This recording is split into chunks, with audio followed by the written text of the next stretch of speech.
ఓం శ్రీ గురుభ్యో నమః. ఓం శ్రీ మాత్రే నమః. అందరికీ నమస్కారం. భారత చైతన్య యువజన పార్టీ 3వ ఆవిర్భావ దినోత్సవం సందర్భంగా పార్టీ నాయకులు, కార్యకర్తలు, అభిమానులు, శ్రేణులందరికీ శుభాకాంక్షలు తెలియజేస్తున్నాను. అమ్మవారి దీక్షలో ఉండడం వల్ల నేను ఈ కార్యక్రమంలో నేరుగా పాల్గొనలేకపోయినప్పటికీ 2 రాష్ట్రాల్లో ఉన్న బీసీవై పార్టీ శ్రేణుల ఆధ్వర్యంలో ఈరోజు అనేక సేవా కార్యక్రమాలు, జెండా ఆవిష్కరణ కార్యక్రమము, బీసీవై వనభారత్ అనే పేరుతో మొక్కలు నాటే కార్యక్రమం జరుగుతోంది. వారాహి నవరాత్రుల సందర్భంగా వారాహీదేవి ఆశీస్సులు అందరికీ ఉండాలని, అందరికీ మంచి జరగాలని మనస్ఫూర్తిగా కోరుకుంటున్నాను. మీ అందరికీ తెలుసు, 2023 జూలై 23వ తేదీన బహుజన చైతన్యం యువజన పోరాటం అనే నినాదంతో ప్రత్యామ్నాయ రాజకీయ పార్టీగా, ప్రజా రాజకీయమే లక్ష్యంగా ప్రస్తుతమున్న దోపిడీ కుటుంబ పార్టీల పాలనకు అంతం పలకాలనే ఉద్దేశంతో ఆవిర్భవించిన పార్టీ భారత చైతన్య యువజన పార్టీ. పార్టీ ఆవిర్భావం నాటి నుండి నేటి వరకు ఎన్ని ఇబ్బందులు వచ్చినా, ఎన్ని కష్టనష్టాలు వచ్చినా, ఎంతలా వేధింపులు వచ్చినా, ఎన్ని అక్రమ కేసులు బనాయించినా, ఎంతలా విష ప్రచారం చేసినా వీటికి వేటికి అదరకుండా, బెదరకుండా, వెనకడుగు వెయ్యకుండా పార్టీ సిద్ధాంతాలను, ఆశయాలను, లక్ష్యాలను, జెండాను, అజెండాను ప్రజల్లోకి తీసుకెళ్తూనే మరోపక్క ప్రభుత్వాలు చేస్తున్న అవినీతిపైన, అరాచకాలపైన, తీసుకుంటున్న ప్రజా వ్యతిరేక విధానాలపైన రాజీ లేని పోరాటం చేస్తున్న ఏకైక పార్టీ భారత చైతన్య యువజన పార్టీ. ఈ ప్రయాణంలో పార్టీ సిద్ధాంతాలకు, లక్ష్యాలకు అనుగుణంగా నాతో కలిసి ప్రయాణం చేస్తున్న ప్రతి బీసీవై పార్టీ నాయకుడు, కార్యకర్త, అభిమానికి మనస్ఫూర్తిగా అభినందనలు తెలియజేస్తూ బీసీవై పార్టీని అధికారంలోకి తీసుకొచ్చేంత వరకు ఈ ప్రయాణాన్ని, ఈ పోరాటాన్ని కొనసాగించాల్సిన అవసరం ఉందని చెప్పి, ఈ ప్రయాణంలో మీ అందరికీ ఎప్పుడూ నేను తోడుగా ఉంటానని చెప్పి ఈ సందర్భంగా మాటిస్తున్నాను. అసలు బీసీవై పార్టీ ఆవిర్భావం ఎందుకు జరిగింది? ఆవిర్భవించిన ఈ 3 సంవత్సరాల కాలంలో బీసీవై పార్టీ చేసిన పోరాటాలేంటి, ప్రయాణం ఏంటి, భవిష్యత్తులో బీసీవై పార్టీ పంతా ఏ విధంగా ఉండబోతోంది, ఏ విధంగా ప్రజాక్షేత్రంలోకి వెళ్ళబోతున్నాము అనే అంశాలు మాట్లాడడానికి ఈరోజు మీ ముందుకు రావడం జరిగింది. మనందరికీ తెలుసు, స్వతంత్ర భారతదేశంలో ఉమ్మడి ఆంధ్రప్రదేశ్ రాష్ట్రానికి ఒక ప్రత్యేక స్థానం ఉంది. అంటే ప్రస్తుత ఆంధ్రప్రదేశ్, తెలంగాణ ప్రాంతాలు తీసుకున్నట్టయితే స్వతంత్రం వచ్చిన తర్వాత మొట్టమొదటి భాషా ప్రాతిపదిక రాష్ట్రం ఆంధ్రప్రదేశ్ రాష్ట్రం. భారతదేశానికి ధాన్యాగారం అని చెప్పుకునే రాష్ట్రం ఆంధ్రప్రదేశ్ రాష్ట్రం. అన్నపూర్ణాదేవి లాంటి రాష్ట్రం ఆంధ్రప్రదేశ్ రాష్ట్రం. దేశంలో ఏ రాష్ట్రంలో లేని వనరులు, విలువైన ఖనిజ సంపద, అటవీ సంపద, బంగారు పంటలు పండే భూములు, అదేవిధంగా విశాలమైన తీర ప్రాంతము, అదేవిధంగా బంగారు పంటలు పండించే రైతులు, ప్రపంచ స్థాయి నైపుణ్యమున్న యువత, స్త్రీ శక్తి, అదేవిధంగా ఎలాంటి పరిశ్రమల స్థాపనకైనా అనుకూలమైన వాతావరణము, ఏ రకంగా తీసుకున్నా దేశంలో అన్ని రాష్ట్రాల కంటే కూడా అన్ని రంగాల్లో ముందంజలో ఉండడానికి అవకాశం ఉన్నప్పటికీ కూడా దురదృష్టవశాత్తు ఆంధ్రప్రదేశ్ రాష్ట్రం కానీ, తెలంగాణ రాష్ట్రం కానీ ఈరోజు ఏ రంగంలోనూ ముందంజ లేకపోగా అనేక రకాల సమస్యలు ఎదుర్కొంటున్నారు. అన్ని వర్గాల ప్రజలు సమస్యలు ఎదుర్కొంటున్నారు. అన్ని రంగాల్లో వెనకబడి ఉన్నామంటే దీనికి కారణము ప్రధానంగా ఇప్పటి వరకు మన రాష్ట్రాలను పరిపాలించిన కాంగ్రెస్ పార్టీ కావచ్చు, తెలుగుదేశం పార్టీ కావచ్చు, వైఎస్ఆర్ కాంగ్రెస్ పార్టీ కావచ్చు, అదేవిధంగా పూర్వపు టీఆర్ఎస్ పార్టీ, ప్రస్తుత బీఆర్ఎస్ పార్టీలు. వీరు అధికారాన్ని, అవకాశాన్ని రాష్ట్ర అభివృద్ధి కోసం కానీ, పేదల మంచి కోసం కానీ, అదేవిధంగా రాష్ట్రాన్ని అన్ని రంగాల్లో అభివృద్ధి చేయాలనే ఆలోచన కంటే కూడా వీరి అధికారాన్ని అంతటినీ కూడా రాష్ట్రాన్ని ఏ విధంగా దోచుకోవాలి, రాష్ట్ర వనరులను ఏ విధంగా దోచుకోవాలి, భూములు ఏ విధంగా దోచుకోవాలి, అదేవిధంగా మైన్స్ ఏ విధంగా దోచుకోవాలి, దేవాలయ భూములు ఏ విధంగా దోచుకోవాలంటూ రాష్ట్రం 2 తెలుగు రాష్ట్రాల్లో భూతద్దం వేసి వెతికి మరీ వాళ్ళ అధికారాన్ని దోచుకోవడానికి ఉపయోగించారు తప్ప ఏ రంగంలో అభివృద్ధి చెయ్యాలని కానీ, లేదంటే ఏ వర్గానికైనా మంచి చెయ్యాలనే ఆలోచన ఏ ఒక్క పార్టీకి, ఏ ఒక్క నాయకుడికి లేకపోవడం వల్ల ఈరోజు 2 తెలుగు రాష్ట్రాల దుస్థితి ఇలాంటి పరిస్థితుల్లో ఉంది. రాష్ట్రం ఏర్పడిన కొత్తలో సైద్ధాంతికపరమైన రాజకీయాలు ఉన్నప్పటికీ కూడా ఆ తర్వాత కాలంలో సుమారు 30 సంవత్సరాల పాటు ఒక సామాజిక వర్గం పూర్తిగా రాజకీయ ఆధిపత్యం ప్రదర్శించింది. తర్వాత కాలంలో 1983లో స్వర్గీయ ఎన్టీ రామారావు గారు తెలుగుదేశం పార్టీని స్థాపించిన తర్వాత 2 సామాజిక వర్గాల మధ్య అధికారము చేతులు మారుతూ వచ్చింది. ఆ తర్వాత కాలంలో జగన్మోహన్ రెడ్డి గారి ఆధ్వర్యంలో వైఎస్ఆర్ కాంగ్రెస్ పార్టీ అధికారంలోకి వచ్చింది. రాష్ట్రం విడిపోయిన తర్వాత తెలంగాణలో కేసీఆర్ గారి ఆధ్వర్యంలో 10 సంవత్సరాల పాటు అధికారంలో ఉన్నారు. చంద్రబాబు నాయుడు గారు గత సుమారు 4 టర్ములుగా ముఖ్యమంత్రిగా పనిచేశారు. ఇంతమంది నాయకులు పనిచేసినప్పటికీ, ఇన్ని పార్టీలు అధికారంలోకి వచ్చినప్పటికీ కూడా 2 తెలుగు రాష్ట్రాల్లో పూర్తిగా అన్ని రకాలుగా వెనకబడి ఉండడానికి కారణము పూర్తిగా వీరి యొక్క దోపిడీ విధానం అనేది స్పష్టంగా తెలుస్తోంది. ముఖ్యంగా చెప్పాలంటే తెలుగుదేశం పార్టీ ఆవిర్భవించిన తర్వాత 1983లో రాష్ట్ర వనరులను దోపిడీ చేయడం అనేది ప్రారంభమైంది. స్వర్గీయ ఎన్టీ రామారావు గారు అందరికీ ఇష్టమైన నటుడు కావచ్చు, ఆయన మీదున్న అభిమానంతో అప్పుడున్న కాంగ్రెస్ పార్టీ రాజకీయ పరిస్థితుల్లో ప్రత్యామ్నాయం కావాలనే ఆలోచనతో అధికారాన్ని కట్టబెడితే ప్రజలకు 2 రూపాయలు కిలో బియ్యం ఇచ్చి తనకు కావాల్సిన వాళ్లకు, తన వర్గం వాళ్లకు వేల కోట్లు, లక్షల కోట్లు విలువైన భూములను దారాదత్తం చేసే ప్రక్రియ ప్రారంభించింది ఎన్టీ రామారావు గారు. ఈ విషయాన్ని ఎవరు ఒప్పుకున్నా ఒప్పుకోకపోయినా, ఎవరికి ఇష్టమున్నా లేకపోయినా ఇది వాస్తవం అనేది ఈరోజు హైదరాబాద్లో ఉన్న పరిస్థితులు చూస్తే తెలుస్తుంది. వేల ఎకరాలు, వేల కోట్ల రూపాయల ఎకరాలు ఈరోజు పూర్తిగా ఎన్టీ రామారావు గారు అధికారంలోకి వచ్చిన తర్వాత తనకు కావాల్సిన వాళ్ళకి కట్టబెట్టే ప్రయత్నం చేశారు. రూపాయికి, 2 రూపాయలకి, 50 రూపాయలకి, 90 రూపాయలకి అన్నట్టు. ఈరోజు హైదరాబాదు ఇంతలా అభివృద్ధి చెందిన, ఇంతలా ప్రపంచ స్థాయి నగరాల్లో ఒకటిగా ఉన్నప్పటికీ కూడా అందులో కేవలం వేళ్ల మీద లెక్కబెట్టే వ్యక్తులకు మాత్రమే అందులో ఆధిపత్యం ఉంది తప్ప అందరికీ, అన్ని సామాజిక వర్గాల పరంగా తీసుకుంటే సామాజిక న్యాయం హైదరాబాద్లో జరగలేదంటే దానికి మూలం, మొదట దానికి పునాది వేసింది ఎన్టీ రామారావు గారు. ఆ తర్వాత కాలంలో వచ్చిన చంద్రబాబు నాయుడు గారు కార్పొరేట్ దోపిడీ ఎలా చేయాలి, కార్పొరేట్ అవినీతి ఎలా చేయాలనేది ప్రపంచానికి నేర్పించారు ఆయన. రహేజా కంపెనీ లాంటి వాటికి, ఎంఆర్ ప్రాపర్టీస్ లాంటి కంపెనీలకు 50 రూపాయలకి, 100 రూపాయలకి ఎకరాలు ఇచ్చి ఈరోజు కోట్ల రూపాయల విలువైన ప్రజాధనాన్ని, ఆంధ్రప్రదేశ్ రాష్ట్ర ఆస్తిని ప్రైవేట్ కంపెనీలకు దారాదత్తం చేసి వాటి ద్వారా అవినీతికి పునాది వేసిన వ్యక్తి ఎవరైనా ఉన్నారంటే చంద్రబాబు నాయుడు గారు. ఈరోజు మనము దేశంలో కావచ్చు, రాష్ట్రంలో కావచ్చు మద్యం లాంటి కుంభకోణాలు మనం చూస్తున్నాం. కానీ మద్యం కుంభకోణానికి ఆద్యం వేసిందే చంద్రబాబు నాయుడు గారు. అది 1998లో మద్యం కుంభకోణం చేసినప్పటికీ ఆయనకున్న వ్యవస్థల్లో ఉన్న బలం వల్ల ఈ కేసుల్లో వేటిలో దోషిగా నిర్ధారణ కానప్పటికీ కూడా ప్రజాక్షేత్రంలో ఆయన దోషి అనేది స్పష్టంగా కనబడుతోంది.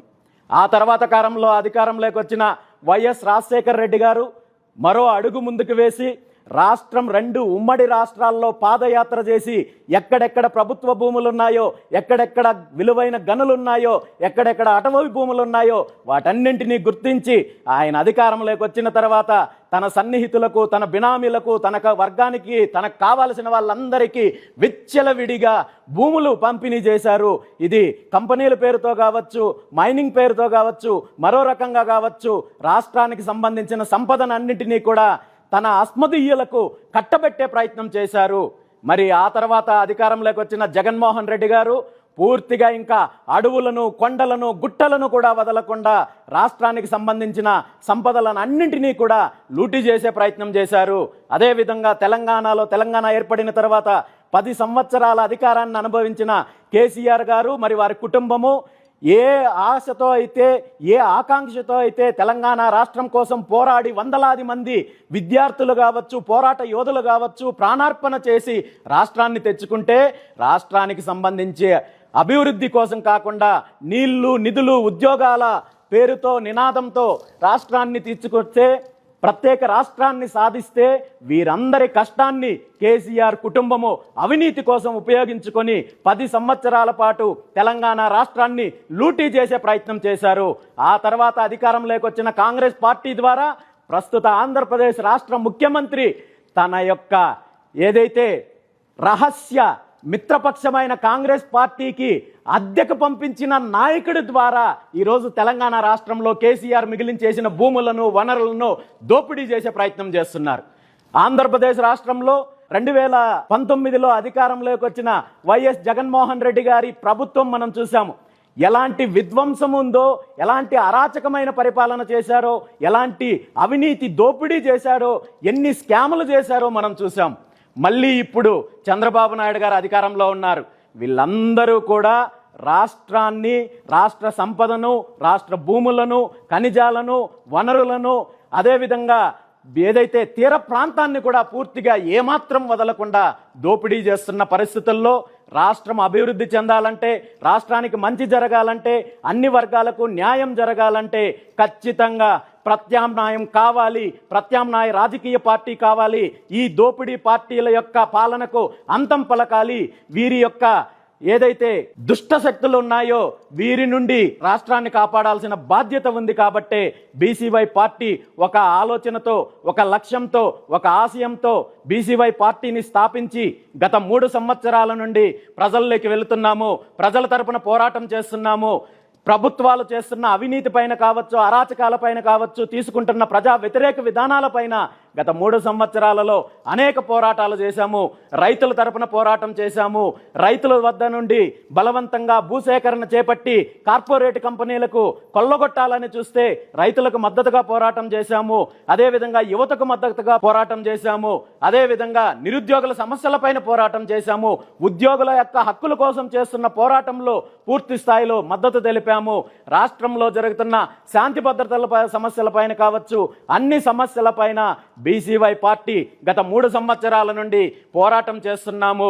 అయితే ఎన్నికల సంగ్రామంలో బీసీవై పార్టీ విజయం సాధించలేకపోయినప్పటికీ కూడా ప్రజల తరపున పోరాడడంలో, ప్రజల యొక్క మనసులు గెలుచుకోవడంలో బీసీవై పార్టీ విజయం సాధించింది.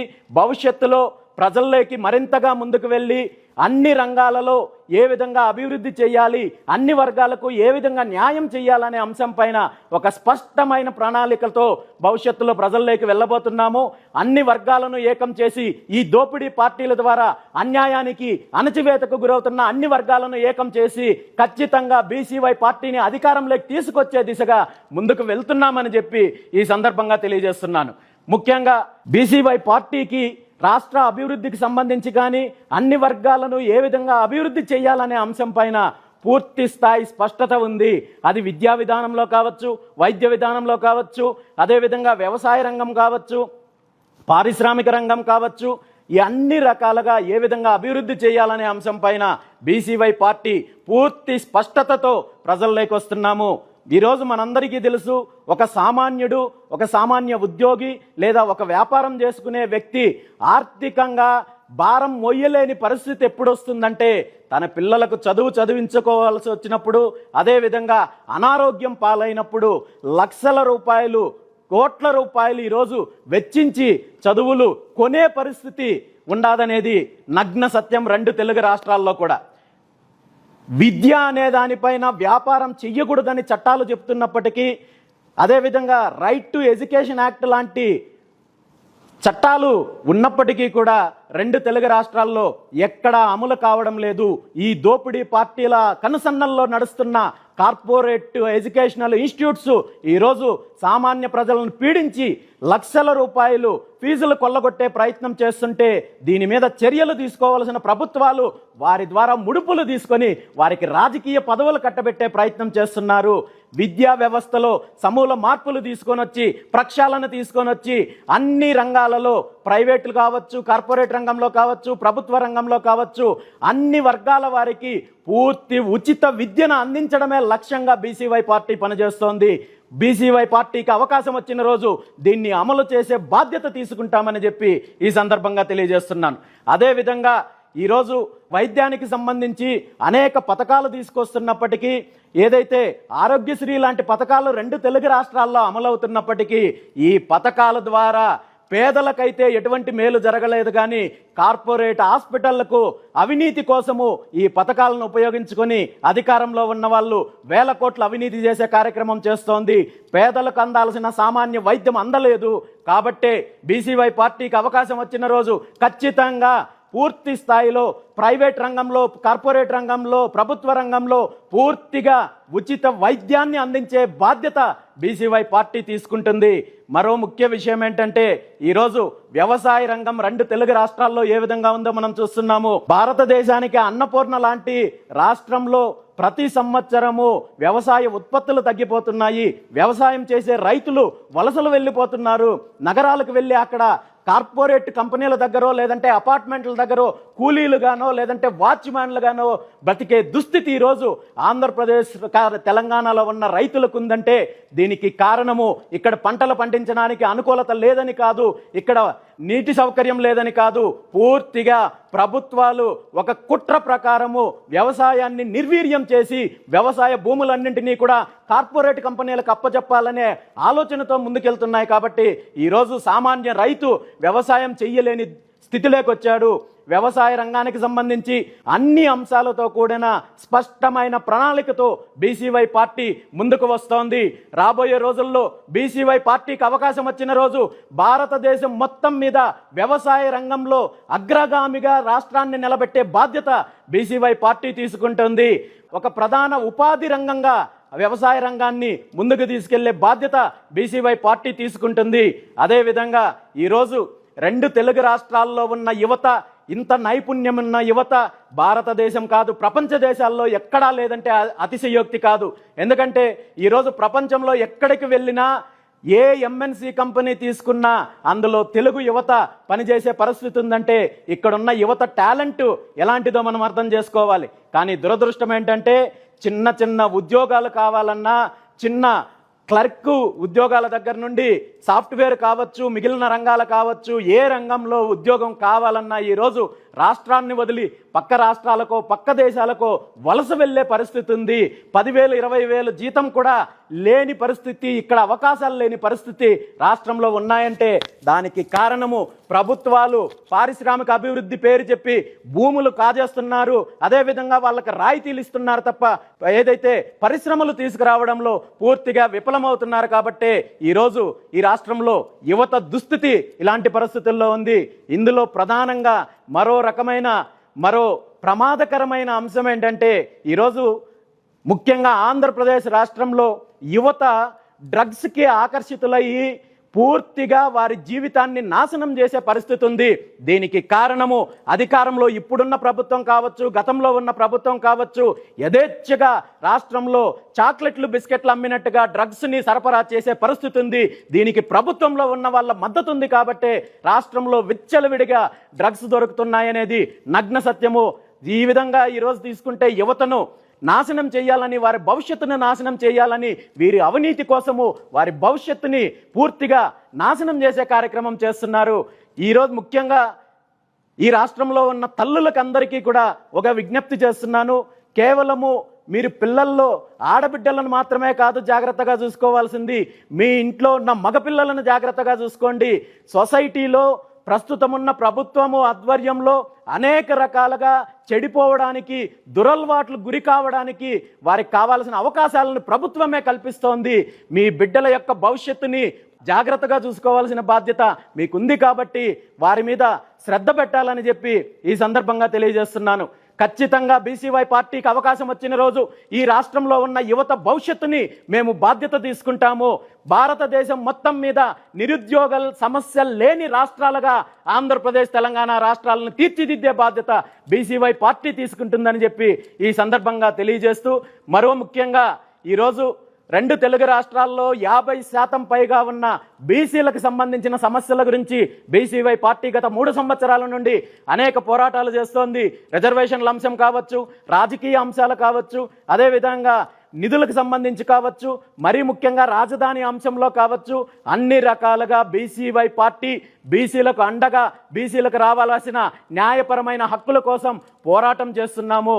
గతంలో అనేక రకాలుగా పోరాటాలు చేసినప్పటికీ కూడా ఇప్పుడున్న పార్టీలు, ప్రభుత్వాలు బీసీలంటే కేవలం ఓటు బ్యాంకు రాజకీయం కోసం వాడుకుంటున్నారు తప్ప బీసీలు వెన్నెముకని చెప్పుకుంటూ వారి వెన్నెముకను విరిచే ప్రయత్నం చేస్తున్నారు, అణచివేసే ప్రయత్నం చేస్తున్నారు. బీసీవై పార్టీకి అవకాశం వచ్చిన రోజు బీసీలకు సంబంధించిన అన్ని సమస్యలను తీర్చడంతో పాటు బీసీలను రాజకీయంగా, సామాజికంగా, ఆర్థికంగా అభివృద్ధి చేసే బాధ్యత బీసీవై పార్టీ తీసుకుంటుందని చెప్పి ఈ సందర్భంగా తెలియజేస్తున్నాను.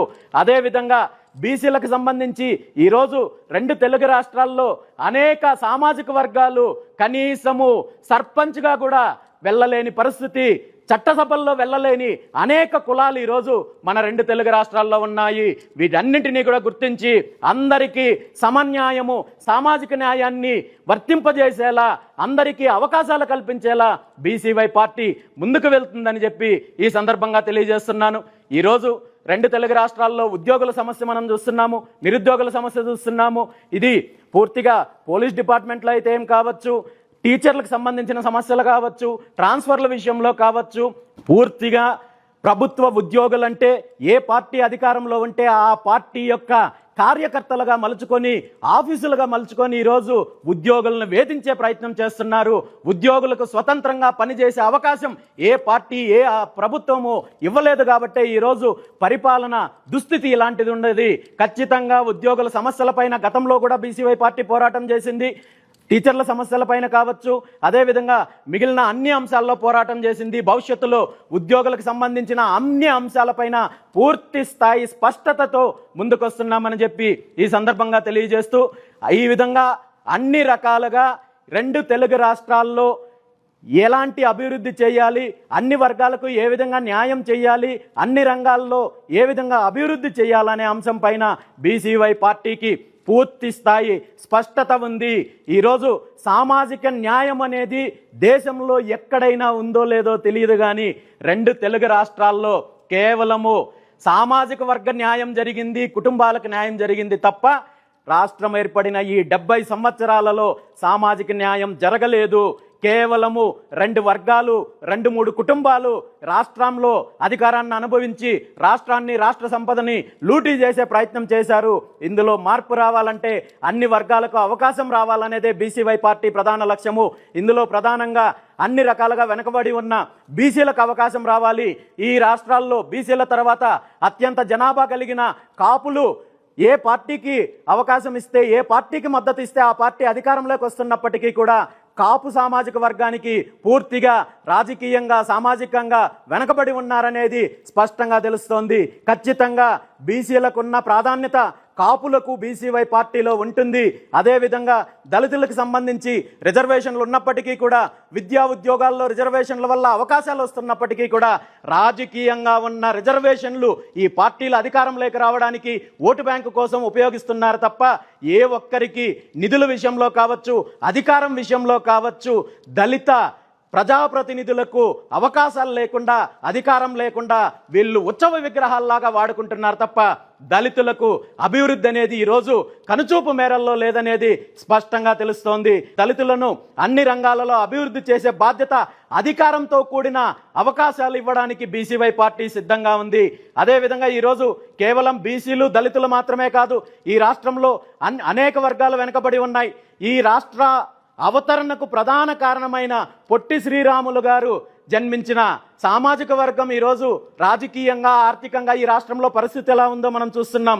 అదేవిధంగా ఈ రాష్ట్రానికి మొదటి ముఖ్యమంత్రిగా చేసిన ప్రకాశం పంతులు గారు ఉన్న బ్రాహ్మణ సామాజిక వర్గం ఏదైతే ఉత్తర భారతదేశంలో రాజకీయంగా, ఆర్థికంగా, సామాజికంగా అన్ని రకాలుగా ముందున్న బ్రాహ్మణ సామాజిక వర్గం ఈరోజు మన తెలుగు రాష్ట్రాల్లో ఎలాంటి పరిస్థితుల్లో ఉందో, రాజకీయంగా కావచ్చు, ఆర్థికంగా కావచ్చు, వీళ్ళందరినీ కూడా అణచివేసే కార్యక్రమము ఈ 2 పార్టీలు, ఈ 2 కుటుంబాలు చేసాయి. కాబట్టే ఆంధ్రప్రదేశ్ రాష్ట్రం బాగుపడాలంటే, ఆంధ్రప్రదేశ్ రాష్ట్రానికి మంచి జరగాలంటే, ఆంధ్రప్రదేశ్ రాష్ట్రం అన్ని రంగాల్లో అభివృద్ధి చెందాలంటే ఈ 2 కుటుంబాలను రాజకీయాల నుండి వెలివేసినప్పుడు, ఈ 2 కుటుంబాలను పూర్తిగా ఆంధ్రప్రదేశ్ రాష్ట్రం నుండి బహిష్కరించినప్పుడు అది సాధ్యమవుతుంది.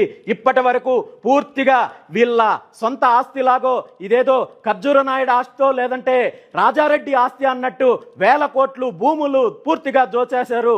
ఇప్పటికైనా అందరూ మేల్కొని ఈ తిరుగుబాటు చేయాల్సిన అవసరం ఉంది. ప్రత్యామ్నాయ రాజకీయం రావాల్సిన అవసరం ఉంది. దానికోసం బీసీవై పార్టీ పోరాటం చేస్తోంది. భవిష్యత్తులో ఈ 2 కుటుంబాల ద్వారా, ఈ 2 వర్గాల ద్వారా అణచివేతకు గురవుతున్న అన్ని వర్గాలను ఏకం చేసి చైతన్యం తీసుకొని వచ్చి అధికారం దిశగా బీసీవై పార్టీ ప్రయాణం చేయబోతోంది. బీసీవై పార్టీకి సంబంధించిన అన్ని అంశాలు, ఏ రంగాన్ని ఏ విధంగా అభివృద్ధి చేయబోతున్నాము, ఏ ఏ సామాజిక వర్గానికి ఎలాంటి అవకాశాలు ఇవ్వబోతున్నాం అనే అంశాలపైన ఒక స్పష్టమైన ప్రణాళికను విడుదల చేసి పార్టీకి సంబంధించిన సభ్యత్వ కార్యక్రమ నమోదును ప్రారంభించి వెంటనే అతి తొందరలోనే బీసీవై పార్టీ ఆధ్వర్యంలో ఒక మహాయాత్రను మొదలుపెట్టబోతున్నాము. ఈ యాత్ర ద్వారా రాష్ట్రంలోని అన్ని నియోజకవర్గాల్లో అన్ని వర్గాల ప్రజలను కలుసుకుంటూ ప్రజల యొక్క బాధలను, వారి కష్టాలను తెలుసుకుంటూ వాటిని తీర్చడానికి బీసీవై పార్టీ అన్ని రకాలుగా ప్రణాళికలు సిద్ధం చేస్తోంది. ఈ ప్రయాణంలో నాతో పాటు కలిసి వచ్చే ప్రతి ఒక్కరిని కూడా కలిసి ముందుకెళ్తామని చెప్పి, ముఖ్యంగా ఈ రాష్ట్రంలో ఉన్న బీసీలు కావచ్చు, కాపులు కావచ్చు, దళితులు కావచ్చు, ఈ రెండు పార్టీల ద్వారా అణచివేతకు గురవుతున్న అన్ని వర్గాలు కూడా ముందుకు రావాల్సిన అవసరం ఉంది, ఆలోచించాల్సిన అవసరం ఉంది. ప్రత్యామ్నాయ రాజకీయం కోసం మనం కలిసి పని చేసినప్పుడే ఈ రాష్ట్రం బాగుపడుతుంది, ఈ రాష్ట్ర ప్రజలు బాగుపడతారు. కాబట్టి బీసీవై పార్టీకి ఒక్క అవకాశం ఇవ్వాలని చెప్పి ఈ సందర్భంగా ప్రతి ఒక్కరిని కూడా కోరుకుంటూ, ఈరోజు నవరాత్రుల సందర్భంగా ఆ అమ్మవారి ఆశీస్సులతో, వేద పండితుల ఆశీస్సులతో రెండు తెలుగు రాష్ట్ర ప్రజలకందరికీ కూడా మంచి జరగాలని మనస్ఫూర్తిగా కోరుకుంటూ, మరో ముఖ్యమైన విషయం ఏంటంటే, ఈరోజు రాష్ట్రంలో ఉన్న ఈ దోపిడీ పార్టీలు, కుటుంబ పార్టీలు రాష్ట్రాన్ని, రాష్ట్ర సంపదను అన్ని రకాలుగా కూనీ చేసి ప్రతి వర్గాన్ని తన రాజకీయ అవసరాల కోసం, ఓటు బ్యాంక్ రాజకీయాల కోసం ఉపయోగించుకున్నారు తప్ప ఏ ఒక్కరికి మంచి చెయ్యలేదు. ఇందులో ప్రధానంగా హైందవ ధర్మాన్ని కూడా వీరు రాజకీయం కోసమే వాడుకున్నారు, వీరి యొక్క ఓటు బ్యాంక్ రాజకీయం కోసమే వాడుకుంటున్నారు అనడానికి అనేక ఉదాహరణలు మనం చూస్తున్నాం. ఇందులో ప్రధానంగా తిరుమల విషయంలో కావచ్చు, తిరుమలలో జరిగిన అపచారం విషయంలో రెండు పార్టీలు ఒకరి మీద ఒకరు దుమ్మెత్తి పోసుకునే ప్రయత్నం చేశారు తప్ప అక్కడ జరిగిన అపచారం పైన ఇప్పటి వరకు ఎటువంటి చర్యలు తీసుకోలేదు, భవిష్యత్తులో తీసుకుంటారనే నమ్మకము లేదు. అదేవిధంగా హైందవ ధర్మం పైన జరుగుతున్న వ్యతిరేక పోరాటంలో ప్రభుత్వాలు ఉదాసీనత అవలంబిస్తున్నాయని చెప్పడానికి ఈ మధ్య కాలంలో అనేక సంఘటనలు మనం చూస్తున్నాము. దేవాలయాలపైన దాడులు జరుగుతుంటే ప్రభుత్వాలు పట్టించుకోవడం లేదు, దేవుళ్ళ యొక్క విగ్రహాలు కూల్చివేస్తుంటే ప్రభుత్వాలు పట్టించుకోవడం లేదు, పండుగలపైన, ఈ హిందూ సాంప్రదాయాలపైన, ఆచారాలపైన అనేక రకాలుగా దాడులు చేస్తుంటే పట్టించుకోవడం లేదు. మత మార్పిడి ముఠాలు చెలరేగి రాష్ట్రంలో యథేచ్ఛగా ఈరోజు మత మార్పులను ప్రోత్సహించుంటే ప్రభుత్వాలు చూసి చూన్నట్టు ఉంటున్నాయి. దేవుళ్లను, హిందూ మతాన్ని, హిందూ గ్రంథాలను ద్వేషించిన, అనేక రకాలుగా దూషించిన పట్టించుకొని ప్రభుత్వము ఈ దూషించే వాళ్ళు ప్రభుత్వంలో ఉన్న వాళ్ళని ఒక మాట మాట్లాడితే మాత్రం చర్యలు తీసుకునే పరిస్థితి ఉంది, కానీ హిందూ మతం గురించి మాట్లాడినప్పుడు పట్టించుకునే పరిస్థితి లేదు. ఈరోజు స్పష్టంగా తెలియజేస్తున్నాను, రెండు తెలుగు రాష్ట్రాల్లో హైందవ ధర్మానికి ఎక్కడ అన్యాయం జరిగినా, దేవాలయాలకు కానీ, హిందూ సాంప్రదాయాలకు కానీ అపచారం జరిగినా, కష్టం వచ్చినా, నష్టం వచ్చినా, దీని ద్వారా రాజకీయంగా నష్టం వచ్చినా బీసీవై పార్టీ ముందుండి పోరాడుతుంది. సనాతన ధర్మాన్ని నిలబెట్టడానికి బీసీవై పార్టీ ఎప్పుడు ముందుంటుంది. భవిష్యత్తులో బీసీవై పార్టీకి అవకాశం వచ్చిన రోజు పూర్తిగా దేవాదాయ శాఖను సమూలంగా ప్రక్షాళన చేపట్టి ఈరోజు భక్తులకు అన్ని రకాల సౌకర్యాలు కల్పించడంలో పాటు దేవాదాయ వ్యవస్థలో ఉన్న సమస్యలన్నింటినీ కూడా తీర్చే బాధ్యత బీసీవై పార్టీ తీసుకుంటుంది. అన్ని రంగాల్లో అభివృద్ధి చేసి రాష్ట్రాన్ని అన్ని రకాలుగా ముందుకు తీసుకెళ్లే బాధ్యత బీసీవై పార్టీ తీసుకుంటుంది. అందరినీ ఒక్కటే కోరుకుంటున్నాను, ఒక్క అవకాశం బీసీవై పార్టీకి ఇవ్వండి. ఈరోజు నేను ఏదో పదవులు తెచ్చుకోవాలనో, లేదంటే ఆస్తులు సంపాదించుకోవాలనో, వీళ్ళలాగా రాష్ట్రాన్ని దోచేయాలని చెప్పి రాలేదు. ఈ రాష్ట్రానికి మంచి జరగాలి, రాష్ట్ర ప్రజలకు మంచి జరగాలి, అణగారిన వర్గాలకు, వీరి ద్వారా అణచివేతకు గురవుతున్న అన్ని వర్గాలకు మంచి చేయాలనే ఆశయంతోనే వచ్చానని చెప్పి అమ్మవారి సాక్షిగా, అమ్మవారి సన్నిధిలో ఈరోజు నేను స్పష్టంగా తెలియజేస్తున్నాను. భవిష్యత్తులో మేము చేసే పోరాటంలో కావచ్చు, బీసీవై పార్టీ నిర్మాణంలో కావచ్చు, బీసీవై పార్టీ చేసే కార్యక్రమంలో కావచ్చు, ప్రతి ఒక్కరూ బాధ్యతగా తీసుకొని ముందుకు నడవాల్సిన అవసరం ఉందని చెప్పి తెలియజేస్తూ, మరొక్కసారి ఈ అవకాశం ఇచ్చిన ప్రతి ఒక్కరికి కూడా ధన్యవాదాలు తెలియజేస్తూ, అమ్మవారి నవరాత్రుల సందర్భంగా వేద పండితుల ఆశీర్వాదంతో అందరికీ మంచి జరగాలని మనస్ఫూర్తిగా కోరుకుంటూ సెలవు తీసుకుంటున్నాను. జై హింద్, జై బీసీవై పార్టీ.